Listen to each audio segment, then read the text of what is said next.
പ്രേക്ഷകർ ഇപ്പോൾ വരുന്നൊരു വാർത്ത. കോട്ടയത്തും വി.ഡി. സതീശനു വേണ്ടി പ്രകടനത്തിന് നീക്കവുമായി അണികൾ. ഈരാറ്റുപേട്ടയിലും പാമ്പാടിയിലുമാണ് വൈകിട്ട് പ്രകടനത്തിന് ആഹ്വാനം ചെയ്തിരിക്കുന്നത്. മതേതര കേരളം വി.ഡിക്കൊപ്പം കെട്ടിയിറക്കിയാൽ കെട്ടിക്കെട്ടിക്കും എന്നൊക്കെയാണ് ആഹ്വാനമുള്ളത്. കെ അഖിലുണ്ട്.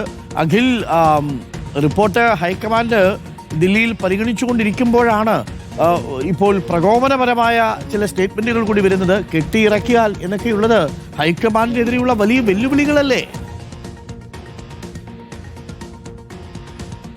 ഡോക്ടർ അരുൺകുമാർ, അത് തന്നെയാണ് ഏറ്റവും പ്രധാനപ്പെട്ട കാര്യമെന്ന്. നമുക്കറിയാം, ഒരുപക്ഷെ കോട്ടയം ജില്ലയിലായിരിക്കും ഏറ്റവും ആദ്യം ഒരു പ്രതിഷേധം ഉണ്ടായിരുന്നത്. അത് കോട്ടയത്ത് എരുമേലിയിൽ പമ്പാവാലിയിലായിരുന്നു. അതിനുശേഷം ഇപ്പോൾ രണ്ട് സ്ഥലങ്ങളിൽ, അതായത് ഒന്ന് ഈരാറ്റുപേട്ടയിലും മറ്റൊന്ന് പാമ്പാടിയിലുമാണ് ബഹുജന റാലി തന്നെയാണ് അവർ സംഘടിപ്പിക്കുന്നത്. 1000-ഓളം വരുന്ന പ്രവർത്തകർ ഈ റാലിയിലൊക്കെ പങ്കെടുക്കുമെന്ന അവകാശവാദമാണ് ഈ റാലി നടത്തുന്ന ആളുകൾ ഉന്നയിക്കുന്നത്. അതിലെ ഈ പാമ്പാടിയിൽ നടക്കുന്ന ഈ ഒരു പ്രതിഷേധ പ്രകടനമുണ്ട്, അല്ലെങ്കിൽ ബഹുജന റാലിയുണ്ട്.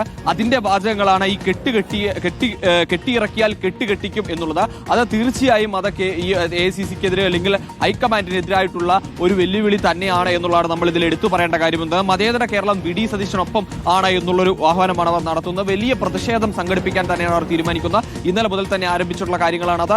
ഇന്നിപ്പോൾ വലിയ പ്രതിഷേധത്തിലേക്ക് കാര്യങ്ങൾ കടക്കുന്നു എന്നുള്ളതാണ്. അത് ഒരു സ്ഥലത്ത് മാത്രമല്ല, ഈരാറ്റുപേട്ടയിലും സമാനമായ രീതിയിൽ തന്നെ പ്രതിഷേധങ്ങൾ ആരംഭിക്കും എന്നുള്ള കാര്യമാണ്. അതും രണ്ടും വൈകുന്നേരം 5 മണിക്ക് തന്നെയാണ് എന്നുള്ളതാണ്. അതായത് വി.ഡി. സതീശനെ മുഖ്യമന്ത്രി ആക്കിയിട്ടില്ലെങ്കിൽ വലിയ പ്രതിഷേധങ്ങൾ, തലത്തിലുള്ള വലിയ പ്രതിഷേധങ്ങൾ, വലിയ ആഹ്വാനങ്ങളിലേക്ക് കേരളം കാണേണ്ടി വരുമെന്നുള്ള സൂചന തന്നെയാണ് ഈ പ്രതിഷേധങ്ങളിലൂടെയൊക്കെ തന്നെ നമുക്ക് വായിച്ചെടുക്കാൻ സാധിക്കുന്ന doctor Arunkumar. Okay, thank you. അഖിലാണ് വിവരങ്ങൾ നൽകിയത്.